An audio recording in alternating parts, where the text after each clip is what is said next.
saya Dea Arianti Sihite dengan NIM 240101123, mahasiswi dari kampus IAKN Tarutung, Program Studi Pendidikan Agama Kristen semester 2 Grup F.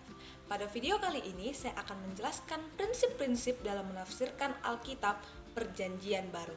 Video ini saya buat untuk memenuhi tugas mata kuliah Hermeneutik Perjanjian Baru dengan dosen pengampu Bapak Dr. Baginda Sitompul MPDK. Saya berharap video ini dapat memberikan pemahaman yang jelas dan bermanfaat bagi siapapun yang menontonnya. Kita bahas satu-satu ya.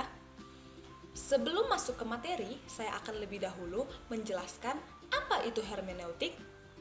Jadi, hermeneutik adalah ilmu yang membahas tentang teori dan metode penafsiran terutama terhadap teks, simbol, dan makna. Sekarang kita akan membahas prinsip-prinsip apa saja yang digunakan dalam penafsiran Alkitab. Prinsip-prinsip umum menafsirkan Alkitab ada 4, yaitu 1. Harus memperhatikan konteks, yang artinya tidak menafsirkan ayat Alkitab keluar dari konteksnya. Prinsip pertama adalah prinsip menafsirkan ayat dengan memperhatikan konteks yang ada. Konteks diartikan sebagai hubungan pikiran yang menyatukan bagian Alkitab yang ingin ditafsir. Berikut adalah jenis-jenis konteks. Yang pertama, ada konteks dekat. Artinya, menafsir ayat dengan melihat teks sebelum dan sesudah ayat yang ingin ditafsir. Yang dimana contohnya dalam Yohanes 14 ayat 13, dan apa juga yang kamu minta dalam namaku, aku akan melakukannya supaya Bapa dipermuliakan di dalam anak. Kesalahan tafsirnya, ayat ini sering digunakan untuk mengklaim bahwa Tuhan akan mengabulkan semua doa kita tanpa syarat. Padahal dalam konteks yang sebenarnya, jika membaca Yohanes 14 ayat 12, Yesus berbicara dalam konteks murid-muridnya yang melakukan pekerjaan-pekerjaannya dan meminta dalam keselarasan dengan kehendak Tuhan, bukan untuk kepentingan pribadi. Contohnya yang kedua adalah dalam Filipi 4 ayat 13 dikatakan, segala perkara dapat kutanggung di dalam Dia yang memberi kekuatan kepadaku. Kesalahan tafsirnya sering dipakai untuk mengatakan bahwa kita bisa melakukan apa saja. Padahal dalam konteks yang sebenarnya, pada ayat sebelumnya Filipi 4 ayat 11-12 menunjukkan bahwa Paulus berbicara tentang bertahan dalam segala keadaan, baik dalam kelimpahan maupun kekurangan. Jenis konteks yang kedua adalah konteks jauh, artinya menafsir dengan memperhatikan bagian-bagian teks yang lebih luas, seperti perikop dengan perikop, pasal dengan pasal, kitab dengan kitab, bahkan perjanjian lama dengan perjanjian baru. Yang dimana contohnya dalam Matius 5 ayat 17-20. Yesus berbicara tentang penggenapan hukum Taurat yang berakar dalam perjanjian lama. Misalnya, Keluaran 20 dan Ulangan 5 tentang 10 perintah Allah. Pemahaman ini juga terkait dengan bagaimana Paulus membahas hukum dalam Roma 3 ayat 31 dan Galatia 3 ayat 23-25. Contoh yang kedua adalah Yohanes 1 ayat 1-14, yang dimana perikop ini memiliki hubungan erat dengan Kejadian 1 ayat 1-3 tentang penciptaan oleh firman Allah. Selain itu, konsep firman atau logos juga memiliki relevansi dalam pemikiran Yahudi dan Yunani pada masa itu. Jenis konteks yang ketiga adalah konteks historis, mengacu pada latar belakang sejarah pada saat teks Alkitab ditulis dapat berupa situasi politik, sosial, ekonomi, dan budaya bangsa Israel. Yang dimana contohnya kerajaan Romawi dan penganiayaan orang Kristen dalam Wahyu 2 ayat 10. Konteks pada masa Kaisar Romawi seperti Nero dan Domitianus, orang Kristen mengalami penganiayaan berat. Banyak dari mereka dipenjara, dibunuh, atau dipaksa menyangkal iman mereka. Kitab Wahyu memberikan penghiburan bahwa Tuhan tetap berkuasa dan akan menghakimi kejahatan. Maknanya, meskipun menghadapi penderitaan, orang percaya harus tetap setia karena Tuhan akan memberikan mahkota kehidupan bagi mereka yang percaya.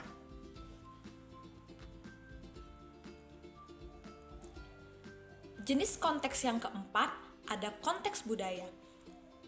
yang dimana artinya menjelaskan kebiasaan dan tradisi masyarakat pada zaman Alkitab yang tidak perlu dilakukan sekarang.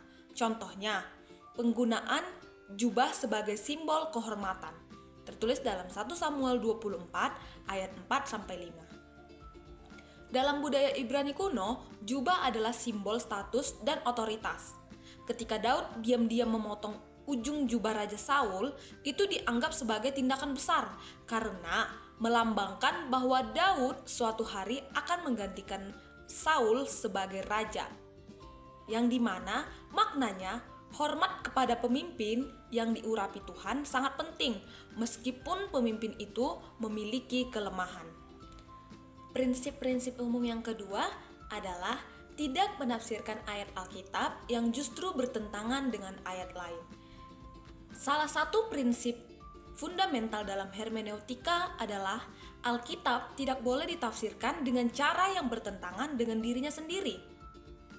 Prinsip ini didasarkan bahwa keyakinan bahwa Alkitab sebagai firman Allah yang diilhami oleh Roh Kudus yang dimana tertulis dalam 2 Timotius 3 ayat 16. Ia memiliki kesatuan internal dan tidak mengandung kontradiksi sejati. Ayat-ayat dalam Alkitab tidak boleh bertentangan dengan ayat lainnya karena ayat yang satu dengan ayat yang lain adalah satu kesatuan. Contoh, Tuhan tidak mencobai versus Tuhan mencobai. Dalam Yakobus 1 ayat 13 dikatakan, apabila seseorang dicobai, janganlah ia berkata, pencobaan ini datang dari Allah. Sebab Allah tidak dapat dicobai oleh yang jahat dan ia sendiri pun tidak mencobai siapapun. Dalam Kejadian 22:1, setelah semuanya itu, Allah mencoba Abraham, ia berfirman kepadanya, Abraham, lalu sahutnya, ya Tuhan. Penjelasannya adalah Yakobus 1 ayat 13 menegaskan bahwa Allah tidak mencobai manusia dengan maksud menjerumuskan mereka ke dalam dosa.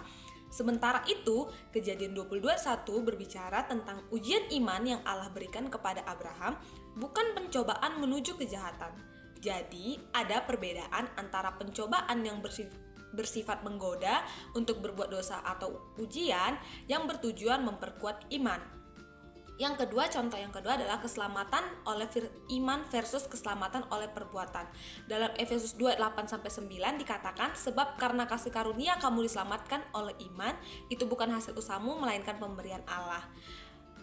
Jangan ada orang yang memegahkan diri. Dalam Yakobus 2 ayat 24, jadi kamu lihat bahwa manusia dibenarkan karena perbuatan-perbuatannya dan bukan hanya karena iman.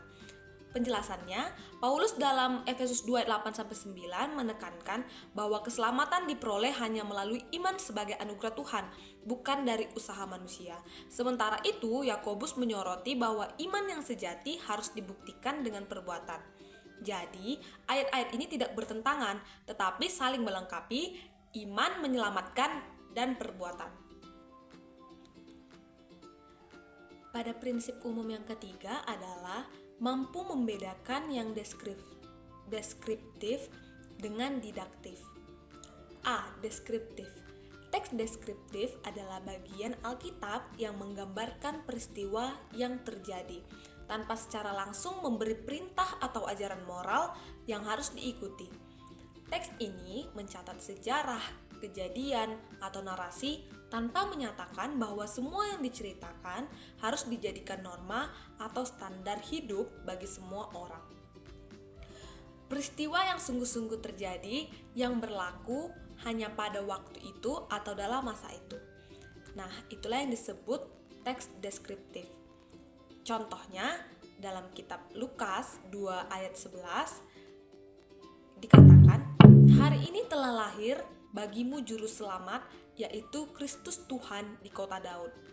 Keterangannya, ayat ini menggambarkan kelahiran Yesus Kristus sebagai Mesias yang dijanjikan. Suatu peristiwa yang menjadi inti dari iman Kristen. Contoh yang kedua, Matius 3 ayat 16. Dikatakan, sesudah dibaptis, Yesus segera keluar dari air dan pada waktu itu juga langit terbuka dan ia melihat Roh Allah seperti burung merpati turun ke atasnya.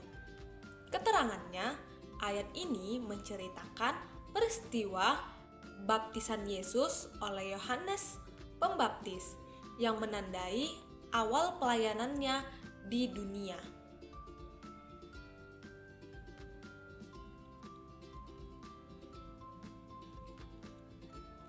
Bagian B yaitu didaktif.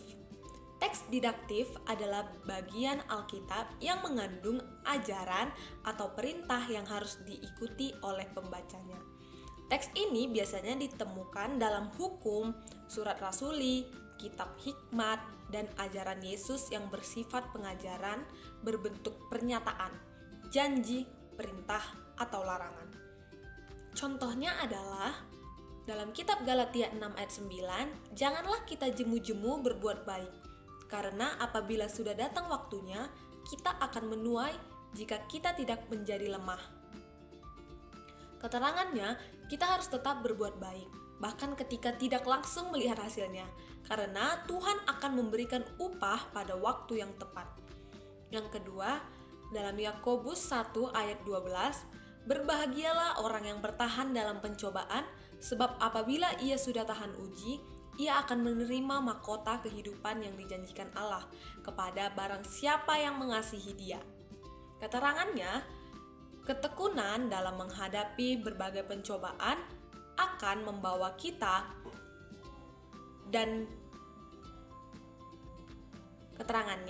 ketekunan dalam menghadapi pencobaan akan membawa berkat dan hadiah kekal dari Tuhan. Pada prinsip umum yang keempat adalah teliti atau lihat siapa oknum yang berbicara, Tuhan, malaikat, manusia, atau setan. Salah satu prinsip penting dalam menafsirkan Alkitab, khususnya Perjanjian Baru, adalah memperhatikan siapa yang berbicara dalam teks tersebut. Hal ini penting karena tidak semua perkataan dalam Alkitab mewakili kebenaran ilahi. Ada yang merupakan catatan historis, ada yang berupa ajaran Tuhan, dan ada pula yang bertujuan menyesatkan. Tetapi bukan berarti Alkitab bukanlah firman Tuhan, meski terkadang ada manusia, setan, maupun malaikat yang mengambil peran untuk berbicara. Secara keseluruhan, Alkitab adalah firman Tuhan. Contoh Tuhan atau Yesus sendiri yang langsung berbicara. Dalam Injil Lukas 4 ayat 8, dikatakan, tetapi Yesus berkata kepadanya, ada tertulis, engkau harus menyembah Tuhan Allahmu dan hanya kepada Dia sajalah engkau berbakti. Contoh yang kedua dalam Markus 13 ayat 2, dikatakan, lalu Yesus berkata kepadanya, kau lihat gedung-gedung yang hebat ini? Tidak satu batu pun akan dibiarkan terletak di atas batu yang lain. Semuanya akan diruntuhkan. Catatan yang perlu diingat, kalau Tuhan yang berbicara pasti sudah benar. Contoh jika malaikat yang berbicara dalam Injil Lukas ayat 1 dalam Injil Lukas 1 ayat 13 dikatakan, tetapi malaikat itu berkata kepadanya, jangan takut, hai Zakaria, sebab doamu telah dikabulkan dan Elisabet, istrimu akan melahirkan seorang anak laki-laki bagimu dan haruslah engkau menamai dia Yohanes. Contoh yang kedua dalam Injil Lukas pasal yang kedua ayat 9-10 dikatakan, tiba-tiba berdirilah seorang malaikat Tuhan di dekat mereka dan kemuliaan Tuhan bersinar meliputi mereka dan mereka sangat ketakutan. Lalu kata malaikat itu kepada mereka, jangan takut karena sesungguhnya aku memberitakan kesukaanmu yang besar untuk seluruh bangsa. Catatan yang perlu diingat, kalau malaikat yang berbicara pasti sudah benar karena ia adalah penyambung lidah Allah atau penyampai pesan dari Tuhan. Contoh yang ketiga, jika manusia yang berbicara. Dalam Matius 16 ayat 16, maka jawab Simon Petrus, engkau adalah Mesias, anak Allah yang hidup. Contoh yang kedua dalam Injil Lukas 23 ayat 22, kata Pilatus untuk ketiga kalinya kepada mereka, kejahatan apa yang sebenarnya telah dilakukan orang ini? Tidak ada suatu kesalahan apapun yang kudapati. Catatan yang perlu diingat, kalau manusia bicara bisa benar, bisa juga salah. Contoh jika iblis yang berbicara. Lalu berkatalah dalam Injil Lukas 4 ayat 3, lalu berkatalah iblis kepadanya, jika engkau anak Allah, suruhlah batu ini menjadi roti. Contoh yang kedua dalam Injil Lukas 4 ayat 6, kata iblis kepadanya, segala kekuatan itu serta kemuliaannya akan kuberikan kepadamu, sebab semuanya itu telah diserahkan kepadaku dan aku memberikannya kepada siapa saja yang kukehendaki. Catatan yang perlu diingat, kalau setan yang berbicara bisa benar, bisa salah. Demikianlah yang dapat saya sampaikan mengenai prinsip-prinsip umum dalam menafsirkan Alkitab Perjanjian Baru. Ditunggu part 2-nya ya. Terima kasih.